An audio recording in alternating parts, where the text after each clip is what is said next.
What's the worst way you've ever completely misjudged someone's silence? I spent my entire sophomore year thinking my roommate despised me for being a massive mama's boy. My roommate's name was Carter. We got randomly paired in this cramped, off-campus apartment. Carter was one of those guys who never seemed to blink. He was intensely quiet, always studying, always wearing these giant noise-canceling headphones. He just gave off this constant aura of being annoyed by my existence. I, on the other hand, am basically a golden retriever. And I have this routine. Every night at exactly 8 p.m., I call my mom. She lives across the country. She worries a lot. It's just our thing. We talk for maybe 20 minutes about absolutely nothing. What I ate for lunch, how my laundry shrank, stupid stuff. But every single time I made that call, Carter would do this thing. The second he heard me say, "Hey mom," he'd stop whatever he was doing. He wouldn't leave the room. He'd just sit on his bed, back completely rigid, staring at his laptop screen without typing a single word. Sometimes he'd pull one earbud out and just sit there, frozen. I felt so judged. I figured he thought I was this pathetic kid who couldn't survive college without his mommy. It got so awkward for me that by November, I started taking the calls out in the freezing cold hallway stairwell just to escape his weird, silently judging posture. Whenever I came back in, Carter would be totally checked out, giving me the cold shoulder. Fast forward to spring break. We're deep cleaning the apartment because our landlord is doing an inspection. I have to help him move his heavy oak desk away from the wall so we can vacuum. As we push it,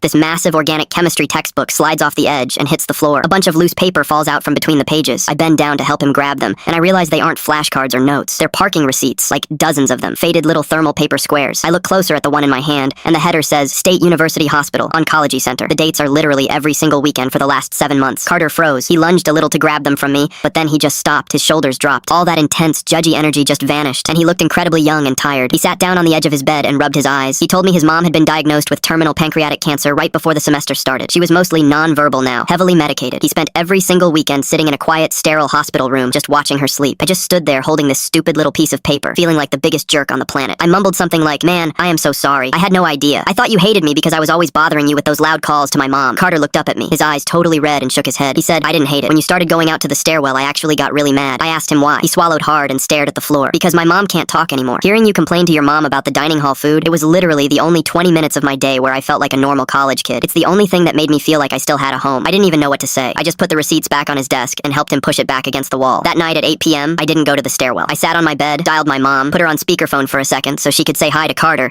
and then just talked about my day. And for the first time all year, Carter didn't freeze up. He just put his headphones around his neck, laid back, and actually smiled.